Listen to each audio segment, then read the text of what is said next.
بسم اللہ الرحمن الرحیم۔ السلام علیکم۔ درد سے میری چیخیں آسمان کو چھونے لگی تھی، اور ایسے میں میرے پاس سوائے میرے بھابھی کی اور کوئی بھی نہیں تھا۔ وہی تو تھی جنہیں میری پرواہ تھی، جو میرا خیال کیا کرتی تھی اور ساری دنیا کے خلاف جا کر مجھ سے ملنے کے لیے میرے گھر آتی تھی۔ یہاں تک کہ میرے بھائی بھی مجھے دھتکار چکے تھے، اور آج بھی مشکل کی اس گھڑی میں وہی میرے سرہانے کھڑی میرے سر پر ہاتھ پھیر رہی تھی۔ اب سے کوئی گھنٹہ بھر پہلے مجھے شدید درد شروع ہوئے تھے، اور میں نے اپنی بھابھی کو جب فون کر کے بتایا تو وہ ایک دائی کو بھی ساتھ لے کر آئی تھی، اور اب وہی دائی میرا کیس کر رہی تھی۔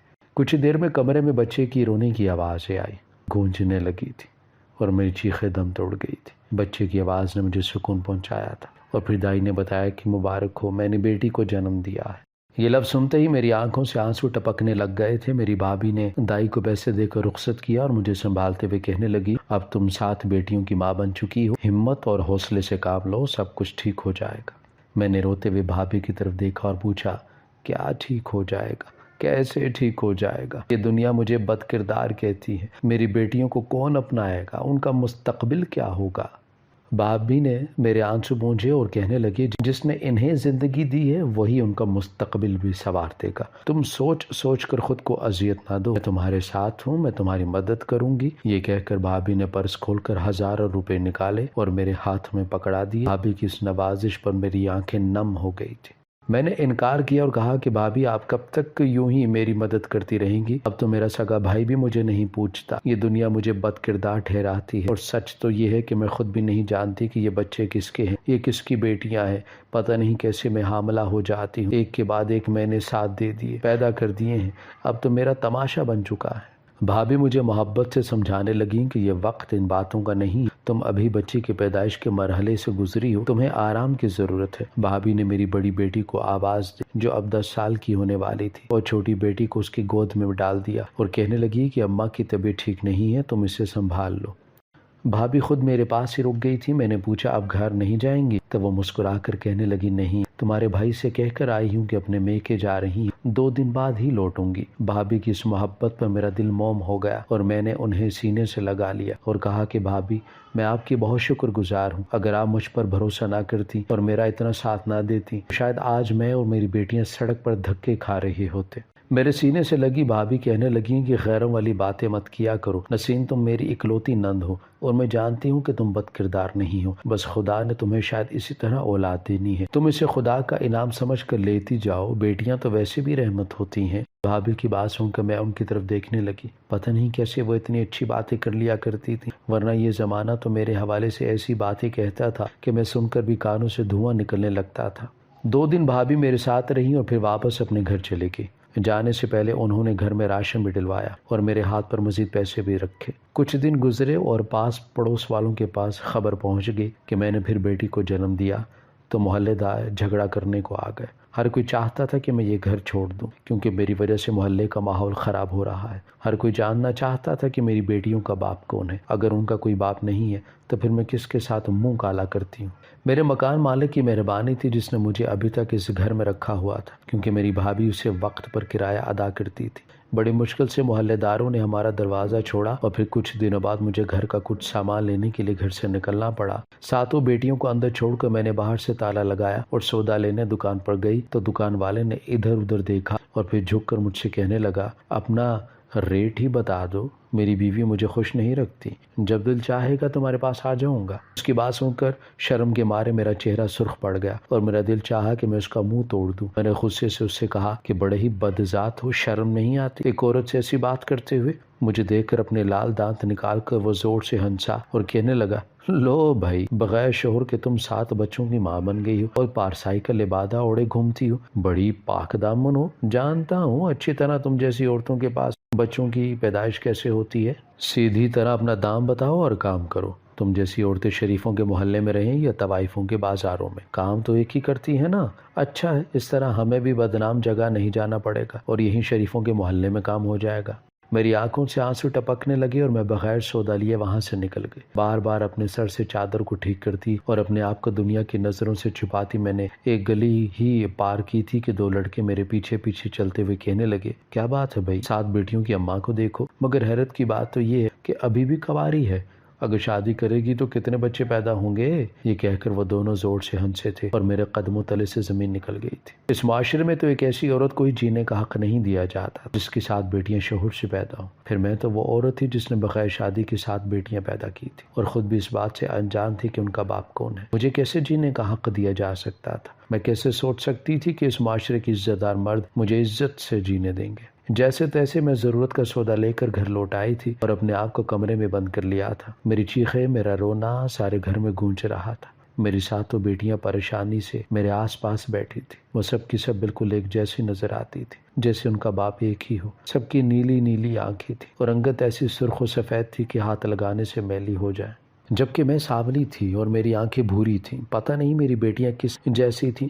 کبھی کبھی تو وہ بالکل میری بھابھی جیسی لگتی، کیونکہ میری بھابھی کی آنکھیں بھی نیلی تھیں اور وہ بھی بہت گوری تھی۔ لیکن میری بیٹیاں میری بھابھی پر کیوں جاتی؟ شاید اس لیے کہ اچھے برے میں میری بھابھی ہی ہر وقت میرے ساتھ تھی۔ انہیں دیکھ دیکھ کر ہو سکتا ہے حمل کے دنوں میں میری بیٹیاں بھی ان جیسی ہو گئی ہوں۔ جو بھی تھا، میری بچیاں بہت خوبصورت تھیں، لیکن شاید ان کے نصیب اتنے خوبصورت نہیں تھے، کیونکہ وہ میرے گھر پیدا ہوئی تھی، بنا باپ کے نام کے پیدا ہوئی تھی۔ سب سے بڑھ کر وہ اس بے حس معاشرے میں پیدا ہوئی تھی جہاں ماں باپ کے گناہوں کا کفارہ بھی اولاد سے پورا کروایا جاتا ہے۔ میری بڑی بیٹی نے جب مجھے اس طرح روتے پیٹتے دیکھا تو آ کر میرے گلے لگ گئی اور کہنے لگی، ماں کیوں پریشان ہوتی ہو؟ میں ہوں نا آپ کے ساتھ، ہم مل کر ساری بہنوں کو سنبھالیں گے اور سب کچھ ٹھیک ٹھاک ہو جائے گا۔ مجھے اس معصوم کی باتیں سن کر مزید رونا آ گیا۔ اسے کیا معلوم تھا کہ جب وہ اس گھر سے باہر نکلے گی تو یہ دنیا اس کے ساتھ کیسا سلوک کرے گی۔ میں نے دل سے دعا کی کہ میرے مجرموں کو عبرتناک سزا ملے، جنہوں نے مجھے بغیر شادی کے حاملہ کر دیا، مجھ پر ایسا ظلم ڈھایا کہ وہ کبھی سکون سے نہ رہ سکے۔ کبھی کبھی تو مجھے اپنے بھائی سے بھی شکوہ ہوتا، جس نے میری پاک دامنی پر بھروسہ نہ کیا تھا اور پہلے حمل پر ہی مجھے گھر سے باہر نکال کر کہہ دیا تھا کہ اپنے اسی عاشق کے پاس دفع ہو جاؤ جس کی اولاد اپنے پیٹ میں پال رہی ہو۔ میں بہت روئی تھی، اپنے بھائی کے پاؤں پکڑے تھے، لیکن انہوں نے میری بات پر اعتبار نہ کیا۔ وہ تو میری بھابھی تھی جنہوں نے آگے بڑھ کر نہ صرف مجھے سنبھالا تھا بلکہ سینے سے لگایا تھا۔ یہ کرائے کا گھر بھی انہوں نے ہی مجھے لے کر دیا تھا اور آج تک میرا خرچہ وہی اٹھاتی آ رہی تھی۔ میں نے سارے زمانے میں ایسی بھابھی نہیں دیکھی تھی۔ انہوں نے سگی بہنوں سے بڑھ کر میرے ساتھ محبت کا سلوک کیا تھا۔ اب بھی جب روتے میری طبیعت بگڑی تھی تو اتفاق سے بھابھی گھر آ گئی اور میری حالت دیکھ کر کہنے لگی، نسیم تم کیوں نہیں سمجھتی ہو؟ تمہارے اس طرح رونے سے بچیاں نہ صرف پریشان ہوں گی بلکہ ان پر برا اثر پڑے گا۔ ابھی نادان ہے، اگر تمہاری باتوں کا کوئی مطلب نکالنے یا پھر اپنے باپ کے بارے میں سوال کریں گی تو تم کیا جواب دو گی؟ ہوش کے ناخن لو اور بچے کے سامنے ایسی کوئی حرکت نہ کرو کہ وہ پریشان ہو۔ ہمیشہ کی طرح بھابھی کی بات میں بہت وزن تھا، اسی لیے میں نے اپنے آنسو پونچھ لیے۔ مجھے تو اپنی بچیوں کو اس معاشرے سے بچانا تھا، میں اپنے آنسوں کے ذریعے انہیں کمزور نہیں کر سکتی تھی۔ بھابھی کہنے لگی، تمہاری طبیعت ٹھیک نہیں ہے، میں 2-3 دن یہیں رہوں گی۔ انہوں نے میرے سامنے ہی بھائی کو فون ملایا اور کہہ دیا کہ میں اپنے میکے میں ہوں اور 2 دن بعد لوٹ کر آؤں گی۔ میں نے بھابھی کا شکریہ ادا کیا کہ وہ مشکل وقت میں میرے لیے کسی ڈھال کی طرح تھی۔ کافی دیر تک میں اور بھابھی باتیں کرتے رہے، ان کی باتوں سے مجھے نئی زندگی مل جاتی۔ پھر رات ہوئی تو بھابھی کہنے لگی، اب تم اپنی چھوٹی بچی کے ساتھ سکون سے سو جاؤ، میں آج کی رات آرام کے ساتھ گزار لوں گی۔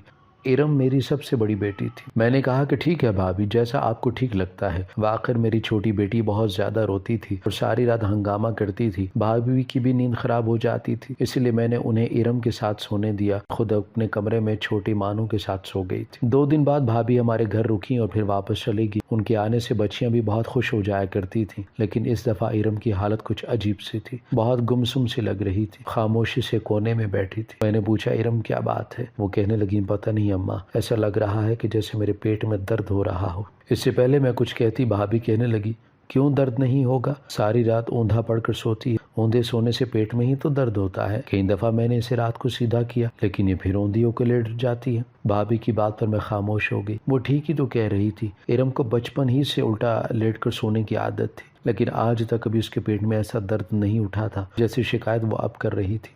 بھابھی کے ساتھ 2 دن بہت ہی مصروف سے گزر گئے اور پھر 2 دن بعد وہ واپس چلے گئے اور میں بچوں کے ساتھ اپنی زندگی میں مصروف ہو گئے۔ 7 بچیوں کے ساتھ دن کہاں گزرتا تھا، کچھ پتہ نہیں چلتا تھا۔ اب تک میں نے اپنے کسی بچے کو خوف کے مارے اسکول تک نہیں ڈلوایا تھا کہ وہاں جا کر میں باپ کا نام کیا لکھواؤں گی، لوگ میری بیٹیوں سے ایک ایسا سلوک کریں گے۔ یہی سب باتیں چین سے مجھے جینے نہیں دیتی تھی اور پھر کچھ ایسا ہوا کہ میرے رہے سہے ہوش بھی اڑ گئے تھے۔ ہر گزرتے دن کے ساتھ میری بیٹی ارم کے پیٹ کا درد بڑھتا ہی چلا جا رہا تھا اور پھر اسے قے ہونے لگی۔ تو میں پریشانی کے عالم میں قریبی اسپتال لے گیا اور وہاں جا کر پتہ چلا کہ میری بیٹی حاملہ ہے۔ یہ سن کر مجھے لگا کہ جیسے کسی نے میرے سر پر آسمان گرا دیا ہو۔ جو اذیت اب تک اپنی ذات پر جھیل رہی تھی وہ میری بیٹی کے حصے میں بھی آ گئی تھی۔ لیکن یہ کیسے ممکن تھا کہ میرے ہوتے ہوئے میری موجودگی میں کسی نے میری بیٹی کے ساتھ بد کرداری کر دی؟ ڈاکٹر نے مجھے بہت باتیں سنائی اور کہنے لگی، آپ کیسی عورت ہے؟ آپ کو نہ ہی اپنے بچوں کے باپ کا علم ہے اور نہ ہی یہ پتہ ہے کہ آپ کی بچی کیسی حاملہ ہو گئی ہے۔ آپ کی بچی کی عمر صرف 11 سال ہے۔ آپ جانتی ہیں اتنی کم عمری میں حاملہ ہونے کا کیا نقصانات ہو سکتے ہیں، اور وہ بھی ایک ایسے بچے کی ماں بننے کے جس کے باپ کا ہی نہ پتہ ہو۔ میں نے ہاتھ جوڑ کر روتے ہوئے ڈاکٹر سے کہا، میں نہیں جانتی مجھ پر یہ ستم کون ڈھا رہا ہے، کس کو ہم سے دشمنی ہو گئی ہے، لیکن میں اپنی بیٹی کو اس دکھ سے بچانا چاہتی ہوں۔ آپ اس کا حمل ضائع کروا دیں۔ ڈاکٹر نے گھور کر مجھے دیکھا اور کہنے لگے، پہلے تو اتنی کم عمری میں حمل ٹھہر گیا ہے، یہی بڑی مصیبت ہے۔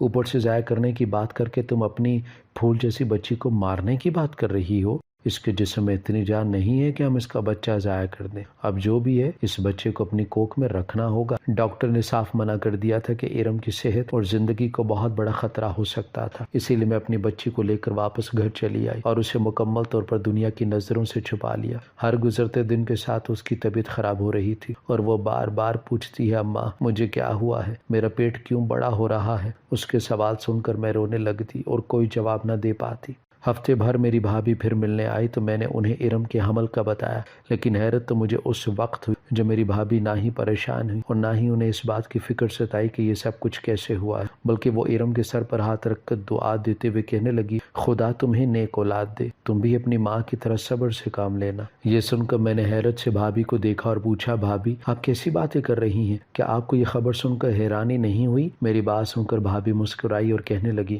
اب مجھے حیرانی نہیں ہوتی تمہیں دیکھ کر، 7 دفعہ تم حاملہ ہوگی اور تمہیں پتہ ہی نہیں کہ تمہارے ساتھ کس نے کیا کیا ہے، اور پھر تمہاری بیٹی کے معاملے میں بھی میں اب کیا حیران ہوں۔ بھابھی کے لہجے پر میں خاموش ہو کر رہ گئی۔ غصے تو مجھے بہت آیا تھا، لیکن ایک وہی تو میری ہمدرد تھی، انہی کے سہارے تو میں جی رہی تھی۔ انہیں غلط کہہ دیتی یا برا بولتی تو اس سہارے سے بھی چلی جاتی۔ اماں ابا تو بہت پہلے ہی انتقال کر گئے تھے اور پھر بھائی اپنی مرضی سے پتہ نہیں کہاں سے بھابھی کو بیاہ کر لے آیا تھا۔ میں نہیں جانتی تھی وہ کس خاندان سے ہے، کون ہے، مگر اتنا جانتی تھی کہ وہ مجھ سے محبت کرتی تھی اور میرا خیال رکھنے میں انہوں نے کبھی کوئی کسر نہیں چھوڑی تھی۔ لیکن اس بار جس طرح انہوں نے ارم کے حمل کا سن کر رد عمل دکھایا تھا، مجھے بہت عجیب سا لگ رہا تھا۔ میرے دل میں طرح طرح کے خیال آ رہے تھے۔ میرے ساتھ برا کرنے والا کون تھا؟ میرے ساتھ حمل کیسے ٹھہر گئے تھے جبکہ اس گھر میں کوئی نہیں آتا تھا؟ پہلا حمل تو بھائی کے گھر ہی ہوا تھا اور وہاں بھی میرا بھائی اور بھابھی کے علاوہ کوئی بھی نہیں تھا۔ باقی کے 6 حمل اس گھر میں ٹھہرے تھے اور سوائے بھابھی کے اس گھر میں کسی کا آنا جانا بھی نہیں تھا۔ ہمیشہ بھابھی ہی آتی، میرے ساتھ رہتی، سوتی اور پھر 2 دن بعد واپس چلی جاتی۔ اس بار بھابھی میری بجائے ارم کے ساتھ سوئی تھی اور ارم نے پیٹ کے درد کی شکایت بھی کی تھی اور ان کے جانے کے بعد ہی ارم حاملہ ہوئی تھی۔ تو کیا ان سارے حمل کے پیچھے بھابھی کا ہاتھ تھا؟ لیکن ایک عورت ہو کر وہ کیسے ہمیں حاملہ کر سکتی تھی؟ یہ سب کر کے انہیں کیا حاصل ہوتا، جبکہ وہ تو اب تک خود ہمارا خرچہ اٹھا رہی تھی اور ہماری وجہ سے اپنی شادی شدہ زندگی کو بے خطرے میں ڈال کر بیٹھی تھی، کیونکہ وہ ہمیشہ بھائی سے چھپ کر میرے پاس آتی تھی۔ دل و دماغ میں عجیب عجیب سے سوالات پیدا ہو گئے تھے۔ میں بس کسی بھی طرح سچ جاننا چاہتی تھی۔ میرے بعد ارم کی زندگی بھی بربادی کے دہانے پر پہنچ چکی تھی، لیکن میں نہیں چاہتی تھی کہ میری باقی بیٹیاں بھی اس مشکل مرحلے سے گزرے اور ان کی زندگی میں بھی کوئی ایسی ہی بد کرداری کا رنگ لگا دے۔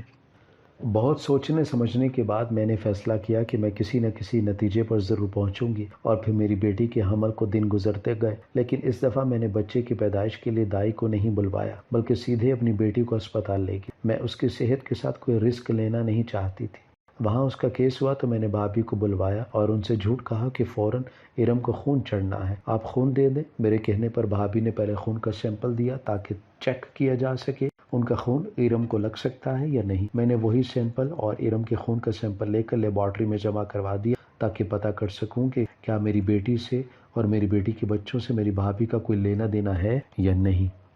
اب مجھے رپورٹ آنے کا انتظار تھا۔ ڈاکٹر نے کہا تھا کہ ہفتے بھر میں رپورٹ مل جائے گی، اسی لیے میں ارم کو لے کر گھر چلی آئی تھی۔ میری بیٹی نے بھی ایک بیٹی کو جنم دیا تھا اور یوں ہمارے گھر میں 8 بیٹیاں ہو گئی تھی۔ میں ان 8 کو دیکھتی تو میرا دل دھڑکنا بھول جاتا، ان کے مستقبل کی فکر مجھے کھانے لگتی اور ساتھ ساتھ ہی رپورٹ کا انتظار مجھے سولی پر لٹکائے ہوئے تھا۔ مجھے ڈر تھا کہ کہیں رپورٹ میں وہی کچھ نہ آ جائے جو میں سوچ رہی تھی۔ پتہ نہیں کیوں مجھے ایسا لگتا جیسے ان بچوں کا کوئی نہ کوئی تعلق میری بھابھی سے ضرور ہے، کیونکہ میری بیٹی کے پاس ہونے والی بیٹی بھی نیلی رنگ کی آنکھوں والی گوری چٹی سی گڑیا تھی۔ بھابھی کو اب تک پتہ نہیں چل سکا تھا کہ میں نے بہانے سے ان کا خون کا سیمپل لیا ہے، اور پھر پورا ایک ہفتہ گزر گیا۔ میں رپورٹ لینے کے لیے اسپتال پہنچی تو رپورٹ میں ایک ایسی بات سامنے آئی کہ میرے ہوش اڑ گئے۔ میرے سارے اندیشے بالکل صحیح ثابت ہو گئے تھے، کیونکہ ڈی این اے ٹیسٹ کی اس رپورٹ نے یہ ثابت کر دیا تھا کہ میری بچی اور میری بھابھی کا ڈی این اے بالکل ایک ہے۔ لیکن میری بھابھی تو ایک عورت تھی، پھر یہ کیسے ممکن تھا کہ ایک عورت ہو کر وہ کسی بھی طرح مجھے یا میری بیٹی کو حاملہ کر دیتی؟ میں نے وہ ٹیسٹ کی رپورٹ پکڑی اور سیدھے اپنے بھائی کے گھر پہنچ گئی۔ میرا بھائی بھی گھر پر ہی موجود تھا۔ وہ دونوں کہیں جانے کی تیاری کر رہے تھے۔ مجھے دیکھ کر بھائی کے چہرے کا رنگ بدل گیا اور وہ غصے سے کہنے لگا، نسیم تو یہاں کیوں آئی ہے؟ کیا تو نے ہم پر کم بدنامی کے داغ لگائے ہیں جو پھر اپنا منہ لے کر یہاں چلی آئی؟ محلے والے تیری وجہ سے آج بھی ہم پر تھوکتے ہیں۔ اب تو میری بیوی امید سے ہو گئی ہے اور میں نہیں چاہتا کہ تیرا سایہ میری بیوی پر پڑے۔ میں نے ڈی این اے ٹیسٹ کی رپورٹ اپنے بھائی کے آگے پھینکی اور کہا کہ یہ دیکھ لو میں کیا لے کر آئی ہوں۔ میری بیٹی تمہاری بیوی کا خون ہے، دونوں کی ٹیسٹ رپورٹ بالکل ایک جیسی ہیں، اور یہ اسی صورت میں ممکن ہے جب میرے حمل کی وجہ تمہاری بیوی بنی ہو۔ میری بات سنتے ہی بھائی نے ایک زوردار تھپڑ میرے منہ پر لگایا اور کہنے لگے، عجیب احمق عورت ہو تم۔ میری بیوی ایک عورت ہے، وہ کیسے کسی دوسری عورت کو حاملہ کر سکتی ہے؟ وہ تو خود امید سے ہے۔